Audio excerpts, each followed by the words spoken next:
folks, I got to stop right here and tell you this is true bullshit. This is deception at its worst. For these people are actually believing that wrong is right and right is wrong. And that is exactly what we were warned about in these days. And that is what I warned you about in my book, Behold a Pale Horse.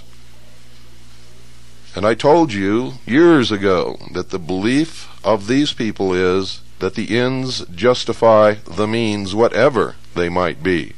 If they must kill 2 billion people to make their dream come true, they will do it. Mark my words, they will do it. A prime example, I continue now, a prime example can be seen in the recent war against Iraq. Over 250,000 have lost their lives so far, and more are dying every day, all for the attainment of a higher good, the goal of our great humanist leaders, world peace through world government. You see, the writer of this letter understood what I understood about the Gulf War. It wasn't about Iraq taking Kuwait. It was, in fact, about a new world order. George Bush even stated that.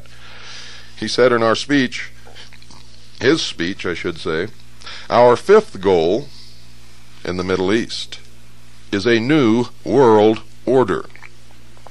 Though I would venture to say that he stated it as his fifth goal in order not to give it too much attention in the public eye. It was actually the first goal, ladies and gentlemen.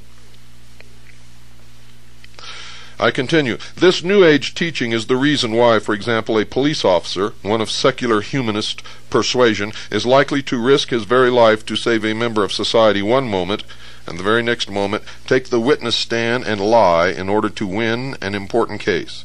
This is not to be considered immoral, given the particular standard of ethics upon which such an officer bases his morality, namely, that the end justifies any means.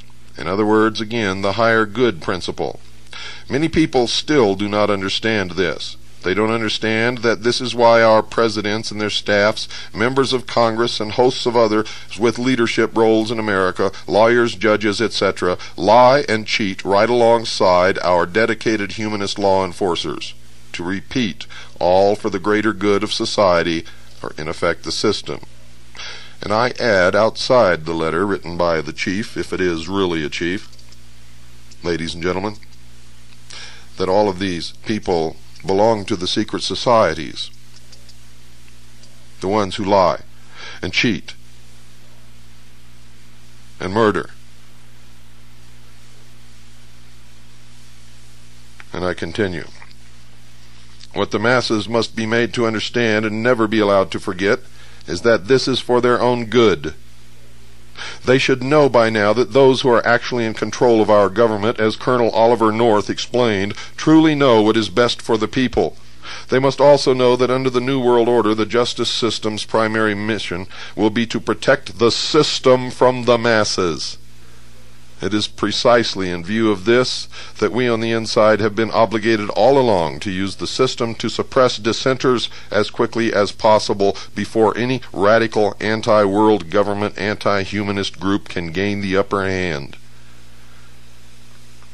I must read that again, folks, for those of you who may be a little bit slow in understanding, and some of us are, especially with something that you can't quite grasp and never heard before. That's excusable. Again, what the masses must be made to understand and never be allowed to forget is that this is for their own good. They should know by now that those who are actually in control of our government, as Colonel Oliver North explained, truly know what is best for the people. They must also know that under the New World Order, the justice system's primary mission will be to protect the system from the masses. It is precisely in view of this that we on the inside have been obligated all along to use the system to suppress dissenters as quickly as possible before any radical anti-world government, anti-humanist group can gain the upper hand. You're aware, of course, that the vast majority of Americans seek only peace and security. They hardly even realize that they have virtually made government their new god, to which they turn for the fulfillment of every need. Our New Age leaders, and we soldiers as their arms and legs, stand ready to give the masses all for which they pray.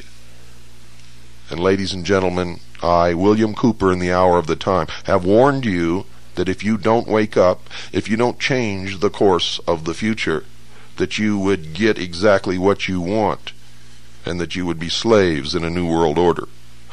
You see, to revert to the state of childhood means you must have a daddy. Some daddies aren't too nice, and even the nice ones restrict your personal freedoms until you reach the age of maturity. In this case, there will be no age of maturity, I can assure you.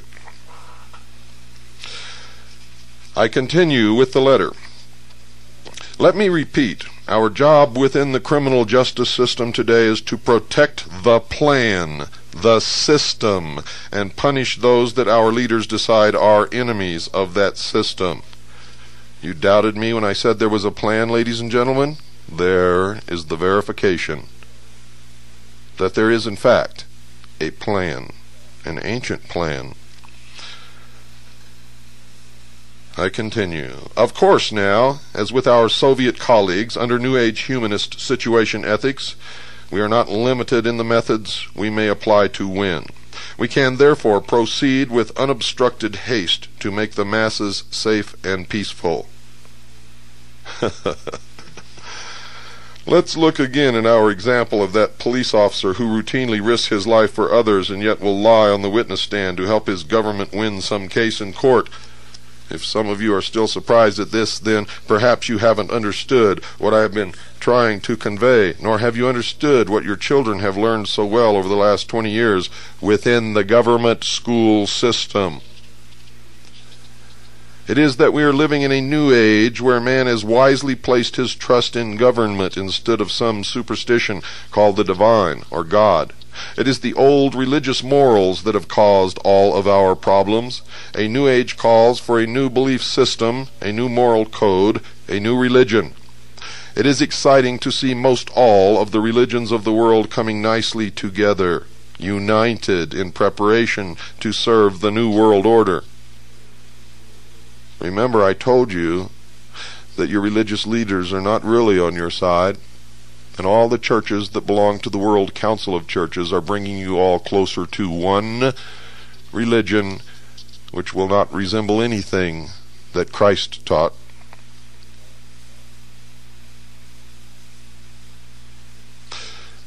I continue. We must all dedicate ourselves to obeying our leaders without question and to the instruction of succeeding generations toward our utopian goals of world peace. I would like to introduce you to one present-day scholar, Dr. Sidney Simon, who has been very effective and deserving of much credit.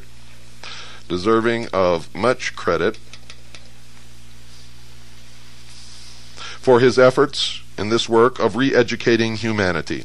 He speaks plainly, and his meaning is unmistakable, as when he says, quote, "We do not need any more preaching about right and wrong. The old thou shalt nots simply are not relevant." Unquote. He goes on to explain to the child educators he is addressing that, quote, "Values clarification," unquote, is a method for teachers to change the values of children without getting caught. Values clarification is just another term for situation ethics. A book in use by educators called Weep for Our Children spells out values clarification as part of the new morality. Listen to this carefully. This is a book in use by teachers teaching your children right this moment. It's called Weep for Our Children. Quote, It's okay to lie. It's okay to steal. It's okay to have premarital sex. It's okay to cheat or to kill if these things are part of your value system and you have clarified these values for yourself. The important thing is not what values you choose, but that you have chosen them yourself freely and without coercion of parents, spouse, priest, friends, ministers, or social pressure of any kind, unquote, and that makes me very, very angry. That's one of the reasons